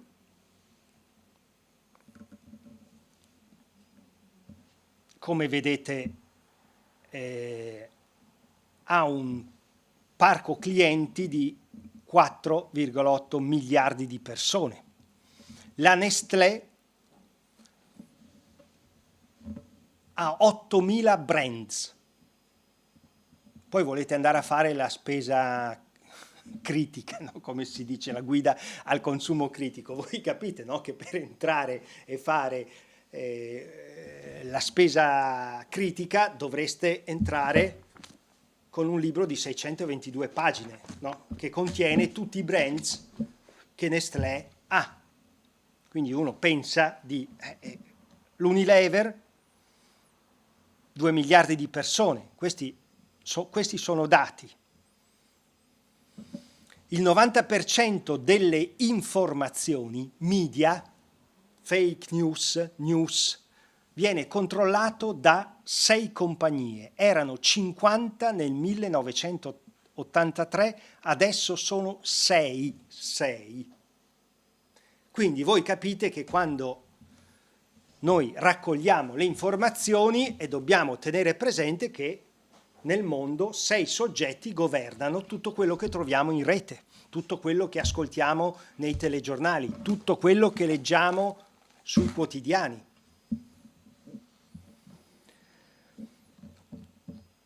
Eccola qua. Questo è un altro mito. Questa questa frase, no? La marea che sale e che solleva tutte le barche. Cosa è accaduto? È accaduto che vi ho portato questa immagine, scusate se la vignetta è in inglese, ma devo dire che è una delle cose migliori che ho trovato, e questa non avrebbe nemmeno bisogno di glossa, perché uno la guarda e si rende perfettamente conto, non c'è bisogno di nessuna spiegazione, diremo due parole, ma questa immagine è una fotografia spettacolare di quella che è la nostra situazione. Vedete? Allora, la diseguaglianza, questa è una fotografia pensata per la società americana, ma possiamo tranquillamente estenderla alla società occidentale.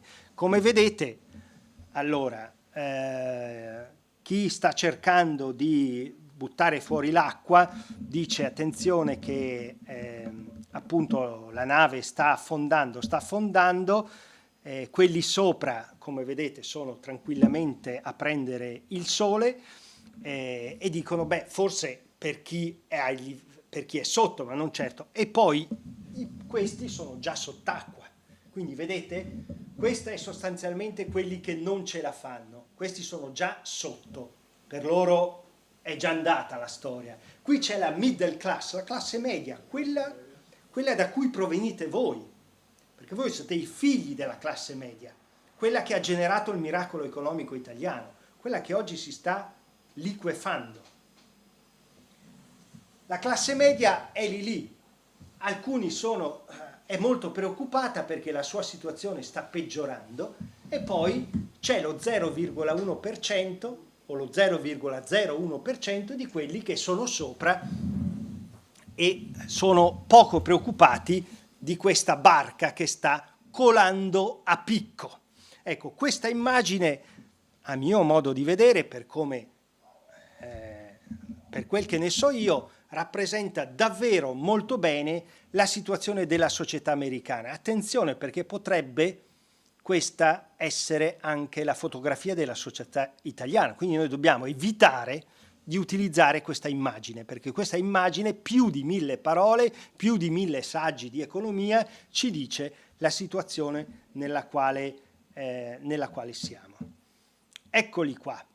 Anche questa è un'immagine molto bella. Io utilizzo molto queste immagini perché con una fotografia che voi riuscite a scattare dei concetti, questi sono i profitti delle imprese. Voi direte, c'è crisi da tanti anni, quindi vuol dire che l'economia mondiale soffre. No, l'economia mondiale cresce del 3%, il 3% è tantissimo.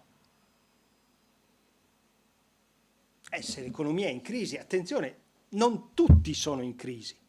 Quando si dice c'è crisi, attenzione, perché c'è crisi per qualcuno e non per altri. E adesso vedremo chi sono quelli che non vanno in crisi. Allora, se l'obiettivo dell'impresa è la massimizzazione del profitto e la massimizzazione della valorizzazione dell'azionista, beh, come vedete, di là ci sono i profitti e di qua ci sono tutti gli altri stakeholder che aspettano che scenda qualche goccia. Vi ricordate l'immagine evangelica, no? Di quello che aspetta che cada dalla tavola del qualche briciola? Questi sono ancora lì che aspettano. Trickle down, sgocciolare. Allora, l'effetto a cascata, l'effetto sgocciolamento dall'alto verso il basso, non solo non si è verificato, ma è accaduto, ed è questa la ragione per cui l'economia civile torna ad essere interessante, perché è accaduto esattamente l'opposto, cioè è aumentato il livello di diseguaglianza in maniera endemica, geometrica, strutturale, scandalosa. Tutti aggettivi non miei, ma di economisti o papi.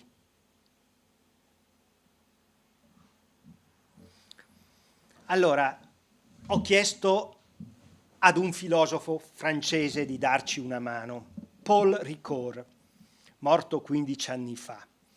Perché più che agli economisti che non mi aiutavano, allora sono andato dai filosofi, dico magari loro... Guardate cosa dice Paul Ricoeur. L'economia di mercato capitalistica è certamente il solo sistema capace di creare ricchezza. L'abbiamo detto, no? L'uomo è sulla Terra da un po' di tempo, ma solo negli ultimi minuti è riuscito a produrre una ricchezza che le generazioni precedenti, di epoche precedenti, neanche potevano immaginare. Voi vivete in un mondo che è inimmaginabile per quanto riguarda l'enorme messa a disposizione di mezzi. Enorme. Ma, dice Ricoeur, il capitalismo è anche il sistema che determina le più grosse disuguaglianze e ingiustizie. Ecco dove sta lo scandalo del turbocapitalismo. Guardate un po'. Nel 1960 le 20 persone più ricche disponevano del 30% della ricchezza. Lo so che i numeri non arrivano qua, semmai arrivano qua, si fermano per poco e poi vengono soppiantati da altri numeri.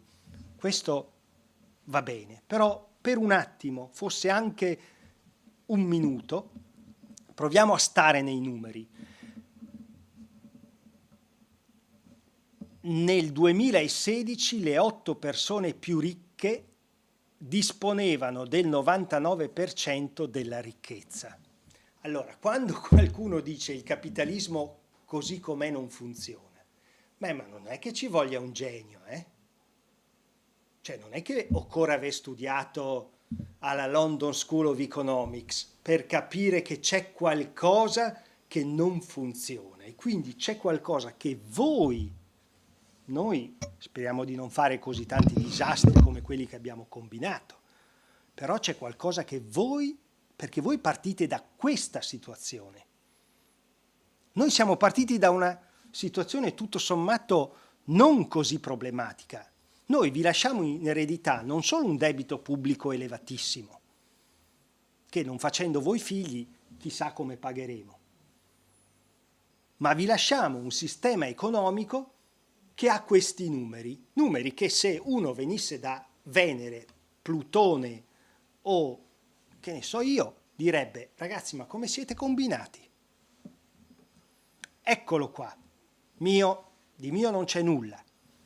Oxfam, chiedete ai vostri insegnanti ogni anno verso questo periodo, a giorni, scaricate il rapporto. Oxfam è una ONG mondiale che ha sede anche in Italia, ad Arezzo, produce ogni anno un report pazzesco che viene tradotto anche in italiano, quindi lo potete leggere sia in inglese durante le lezioni di inglese o in italiano durante le lezioni.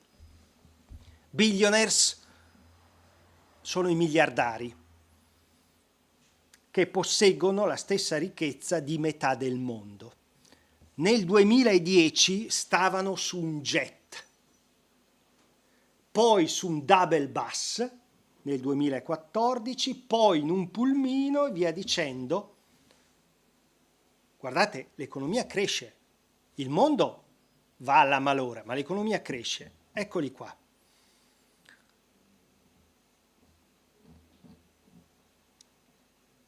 8 miliardari posseggono la stessa ricchezza di 3,6 miliardi di persone. 8 versus 3,6 miliardi. Da qui capite, anche se non avete nessuna base di economia, che ci siamo messi in un cul-de-sac, cioè siamo entrati in un vicolo cieco. Chi sono? Eccoli qua.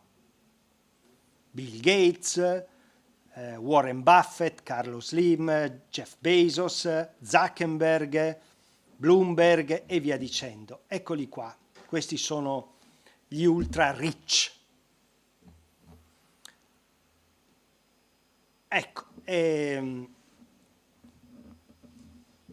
Questo è il trillionaire. Oxfam ritiene che nei prossimi anni nascerà una nuova parola. Voi sapete che il linguaggio è un corpo vivo. Ci sono parole che nascono, altre che vengono dimenticate, altre vengono abbandonate, ma il linguaggio è un organismo vivente che produce sempre neologismi, cioè nuove parole. Una nuova parola del turbocapitalismo sarà trillionaire. Allora, vediamo che cos'è il trillionaire. È un individuo che possiederà più di 1.000 miliardi di dollari. Per avere un'idea del significato, la parola non è ancora nei nostri vocabolari. Per consumare 1 trilione di dollari è necessario spendere 1 milione di dollari al giorno per 2738 anni. Ecco, questo per dire che cosa succede. Uno potrebbe dire, vabbè, ma la disuguaglianza c'è sempre stata. E anche qui amiamo la filosofia greca e la sua saggezza. È vero, c'è sempre stata, ma è rimasta contenuta dentro una soglia. Qual è il pericolo? È che se questa disuguaglianza, cos'è la disuguaglianza? È la distanza che separa un gruppo sociale dall'altro. La povertà invece è una soglia. La disuguaglianza misura la distanza tra me e un'altra classe sociale. Allora, se tu vuoi una società coesa, una società pacifica dove regni la pace, tu devi fare in modo che la disuguaglianza non esploda, non cresca in maniera geometrica. Altrimenti il rischio è il conflitto, un tempo si sarebbe detto, fra le classi. Le classi non ci sono più come le intendiamo noi. Eccolo questo, Dahrendorf, quello che vi citavo prima, il conflitto sociale nella modernità. Qui c'è Francesco, questo pontefice che oggi è rimasto l'unico vero leader globale, un uomo capace di parlare a tutti. Francesco non parla solamente agli uomini della sua chiesa, ma parla a tutto il mondo. E non c'era mai stato un pontefice che usasse parole così dure nei confronti del turbocapitalismo. Beh, ma perché un papa polacco o un papa tedesco non potevano avere le stesse idee? Perché venivano dal cuore della vecchia Europa. Papa Francesco viene dalle periferie del mondo, quindi conosce molto bene i danni, gli effetti, le reazioni avverse, no? Le chiamate così adesso in tempo di pandemia.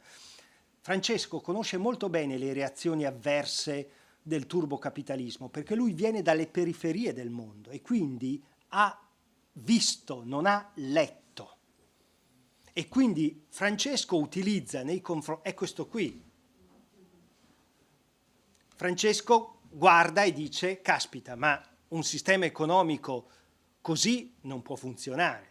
Ho trovato questa foto di Francesco molto preoccupato e io penso che stesse pensando al turbocapitalismo, magari anche ad altri problemi, non che la Chiesa non ne abbia, ma insomma, ecco. E chiudo con magari, visto che voglio chiudere con questo, se mi lasciate trovare...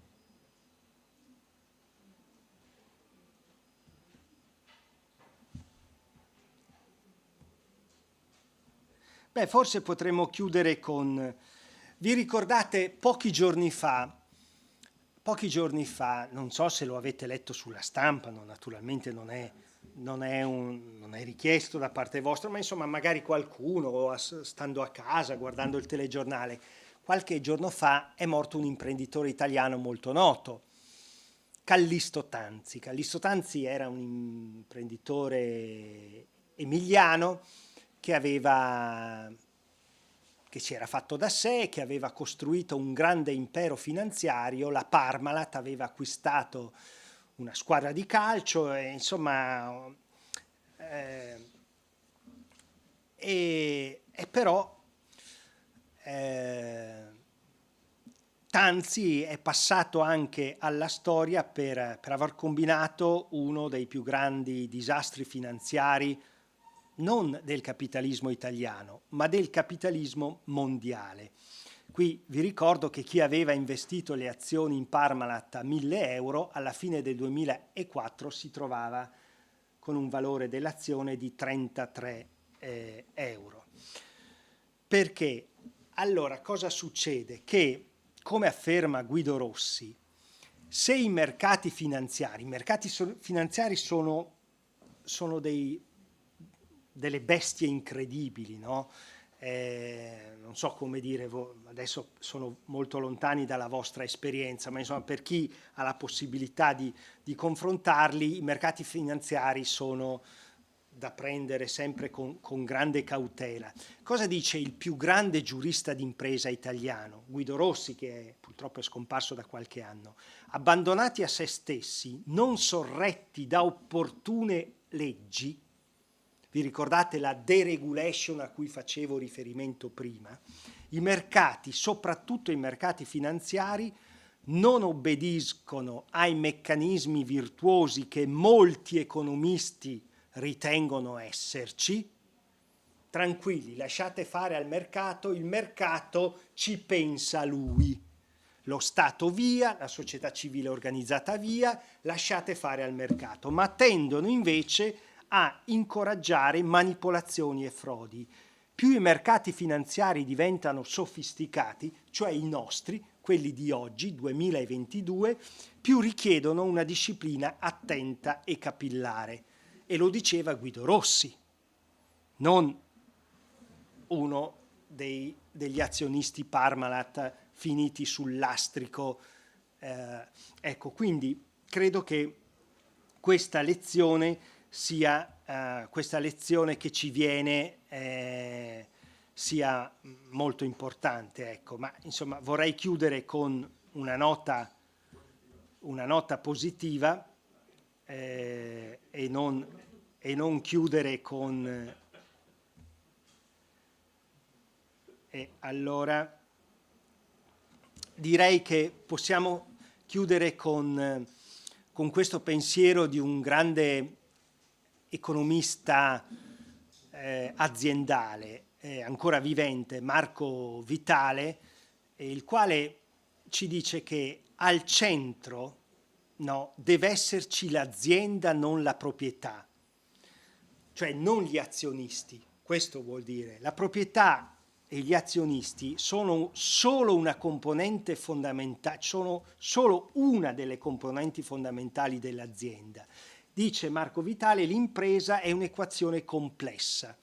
Perché? Perché appunto c'è la proprietà, ci sono i lavoratori, c'è il know-how, il territorio e l'ambiente. Quindi lo slogan che bisogna interessarsi solo della massimizzazione del valore per gli azionisti, più che una favola, una balla, no? Riandiamo alla prima immagine che vi ho proiettato, la vignetta di Alta, no? Ci abituiamo alle balle che ci raccontano.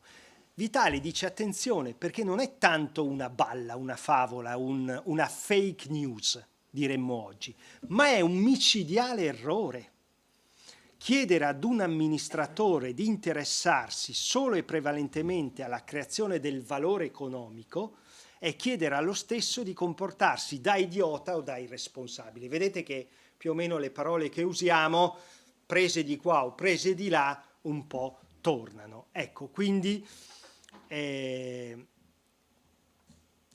direi che chiudiamo con Adriano Olivetti, che è forse, come vi dicevo, un punto di riferimento. Io spero che per voi che studiate in questo periodo vi sia data la possibilità di conoscere questa esperienza. La scuola di economia civile ha sempre un modulo all'interno dei suoi corsi dedicato all'esperienza di Adriano Olivetti. Chiudiamo con questa frase, scusate se ho sforato il tempo che mi è stato gentilmente assegnato, con 2 citazioni. Le imprese, noi oggi abbiamo focalizzato tanto l'attenzione sulle imprese, abbiamo riconosciuto loro una funzione incredibile, incredibile. Quindi le imprese sono organi della società. Dice Adriano Olivetti, che aveva un'azienda che arriva a 40, 50, 60 mila collaboratori diffusi su tutti i 5 i continenti, non sono fine a se stesse, ma esistono per svolgere una determinata funzione sociale. Le imprese sono strumenti per assolvere fini, guardate, no, questo uso del mezzo, dello strumento da una parte e del fine dall'altro, che vanno oltre se stesse, vuol dire questo che le trascendono. Le imprese sono strumenti di sviluppo. E poi la mission di un'impresa civile. Se dovessi dire ad un imprenditore in 30 secondi che cos'è un'impresa civile è tale quando produce ricchezza, perché se no siamo un'altra cosa, no? Lavoro, cultura, questa è per voi, bellezza, e qui no, una domanda agli imprenditori del nostro territorio andrebbe fatta, no? E qualità della vita, ovvero felicità. Ecco, un'impresa è civile quando è in grado di mettere insieme, non potrà al 100% soddisfare tutti questi parametri, questo, come dire, Adriano Olivetti dice è un ideal tipo di impresa, poi ciascuno tenta come può di bilanciare, ci sono le percentuali, a volte puoi investire più sulla ricchezza, a volte più sulla cultura, no? Quindi un imprenditore sa che ogni giorno, come dire, inizia una nuova lotta, ma quando un'impresa è civile, quando produce ricchezza, valore economico, quando produce occupazione, oggi le grandi aziende, quelle che hanno gli ultra rich, producono enorme ricchezza senza lavoro. Questa è la fregatura dei giovani del tempo presente. È civile un'impresa che produce cultura. Cosa vuol dire cultura? Che consente alle persone di fiorire. Le persone devono poter fiorire. Taylor diceva non c'è bisogno agli operai, non c'è bisogno che pensiate perché ci sono gli ingegneri, li paghiamo per fare questo. Ma quel mondo lì, il mondo del fordismo, non c'è più. Oggi ogni azienda ha bisogno di ciascuno di noi. Non che ci sono gli ingegneri che pensano e gli altri obbediscono. L'impresa deve produrre bellezza perché voi e le persone che vengono nei vostri territori vengono perché sono belli, vengono da me perché le Dolomiti sono belle. Dobbiamo produrre bellezza, non solo quella bellezza naturale, ma c'è anche una bellezza che viene creata dall'uomo, anche le imprese possono. E poi felicità, qualità della vita, perché noi siamo cercatori di senso, non solo individui volti a soddisfare dei bisogni materiali. Ciascuno di noi è disperatamente alla ricerca di un senso, di un significato, di una direzione. Io spero che voi, giovani ragazzi, possiate trovare questo senso, questo significato e che l'azienda possa per voi diventare uno strumento che vi consenta di fiorire non solo come professionisti ma soprattutto come persone. Grazie.